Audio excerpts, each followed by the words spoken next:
Nang itatag niya ang Eucharistia, ang sabi niya, kunin natin siya, tanggapin natin siya, kanin natin siya. Hindi niya sinabing, panoorin niyo ako, pagmasdan niyo na lang ako.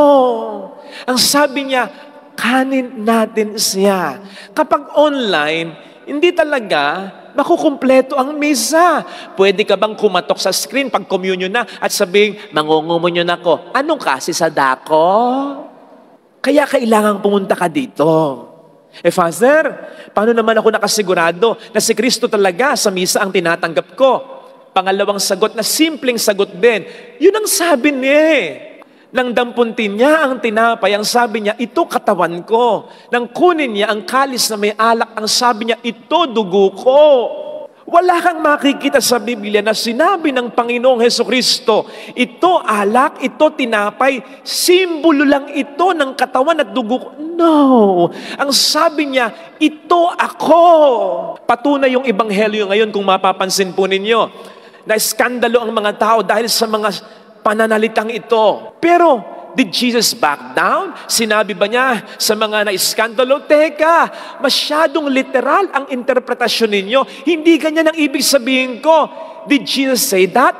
No! In fact, mas diniin pa niya, mas ginawa pa niyang mas literal talaga. Sa English version ito, ang sabi ng ating Panginoon, Amen, Amen, I say to you. In other words, kung ano yung interpretasyon yung literal, kung ano yung narinig yung sinabi ko, yun talaga ang ibig sabihin ko. Yung pagkang ibibigay ko, talagang laman ko. Yung inuming ibibigay ko, talagang dugo ko.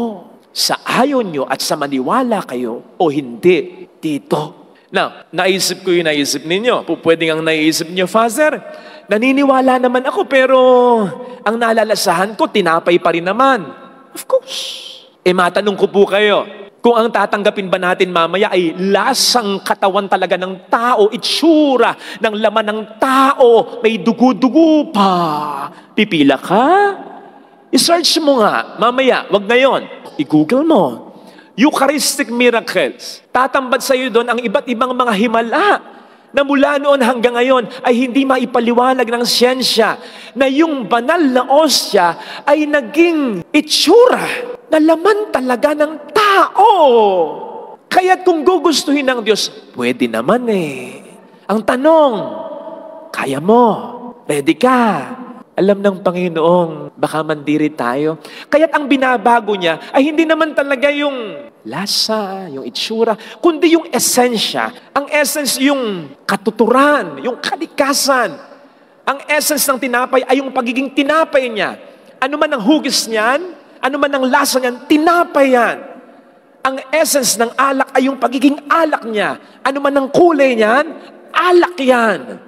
Yan ang binabago ng Panginoon sa consecration. Kapag sinabi ng pare, Ama naming banal, ikaw ang bukal ng tanang kabanal, kaya't sa pamamagitan ng iyong banal na spiritu, gawin mong banal ang mga kaloob na ito upang para sa amin ay maging katawan at dugo ng iyong anak na aming Panginoong Hesukristo. Kapag nasabi ng pare yun sa kapangyarihan ng Espiritu Santo, naiiba yung essence ng tinapay at alak. In essence, ay nagiging katawan at dugo na ng ating Panginoong Hesukristo. At kaya ng Panginoon gawin ito.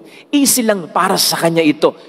Kung tayo ngang mga tao, nakagagawa tayo ng mga pambihirang bagay, eroplano, spaceship, submarine, mula sa mga raw materials na nandyan na. We don't produce something out of nothing. Ang Diyos pa kaya ang hindi makagawa ng isang milagro, ng isang kababalaghan, ng isang katangi-tanging bagay? Nandiyan na naman ang mga material, ang tinapay at alak na yan. Tandaan mo, nilikha ng Diyos ang sandaigdigan mula sa kawalan. Kaya yan, easy lang.